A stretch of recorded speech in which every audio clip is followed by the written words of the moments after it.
right, we've just gotten word this morning that former Premier John Horgan has died at the age of 65 after his third bout of cancer. I know the news is still fresh for both of us, really, but your first thoughts, what would be your impression of Horgan in terms of a legacy he leaves behind as Premier?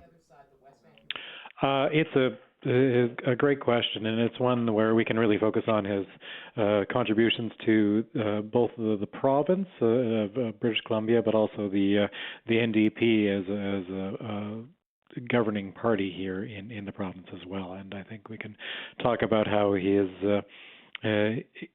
time in office really represented a space for the province to move forward in an incremental way on a number of issues.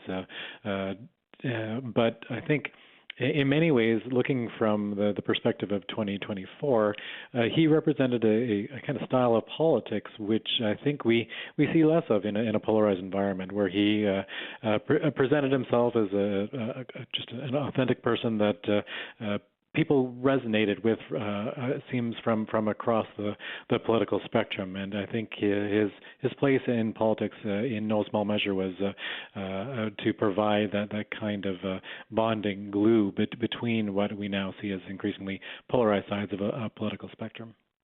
Now, he was kind of an unlikely choice as Premier. He never won the leadership race, I don't believe. I think he was acclaimed. He finished third to Adrian Dix in 2013. And then he ended up becoming Premier, not in the usual way. The deal with Andrew Weaver and the Confidence and Supply Agreement in 2017 comes to mind. And yet he ends up being the longest-serving NDP Premier in the province's history. Can you speak to that a little bit?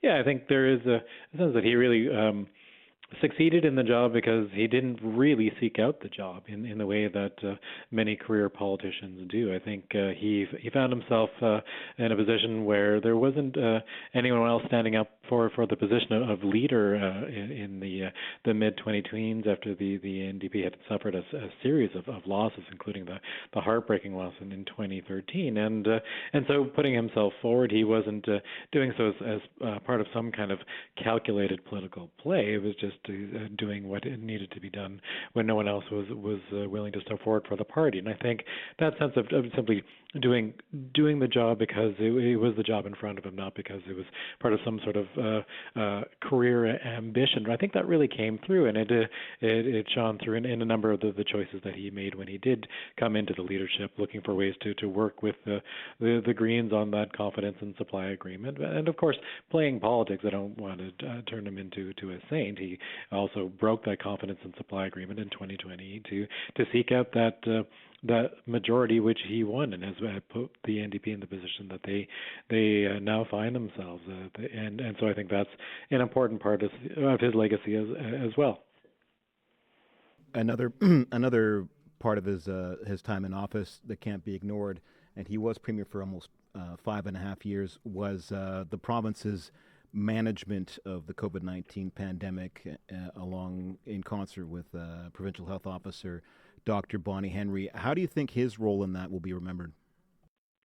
I think for all that we still hear about some frustrations that people experienced during the pandemic, it's easy to lose sight of how much worse it could have been. And so I think looking back, we will remember that as a period of good governance. He was able to find common cause with the then opposition BC Liberals, so that they endorsed many of the steps that the province was taking. He found a way to demonstrate that there was political oversight, but also a great deal of trust in the role of the experts that the government put in place to manage the response, and most notably in the form of Bonnie Henry, but indeed the entire health system more broadly. And I think that sense of, again, not doing something out of a strong ideological stance, but because this was what needed to be done. That shone through in a number of ways, and I think it made it easier for the province to avoid some of the more stark divides that we saw elsewhere, most notably in the United States. But the cracks were certainly here in BC as well, and I think his stewardship of the province helped avoid worse outcomes. All right, before I let you go, Stewart, and I do appreciate your time, any more final thoughts on John Horgan today?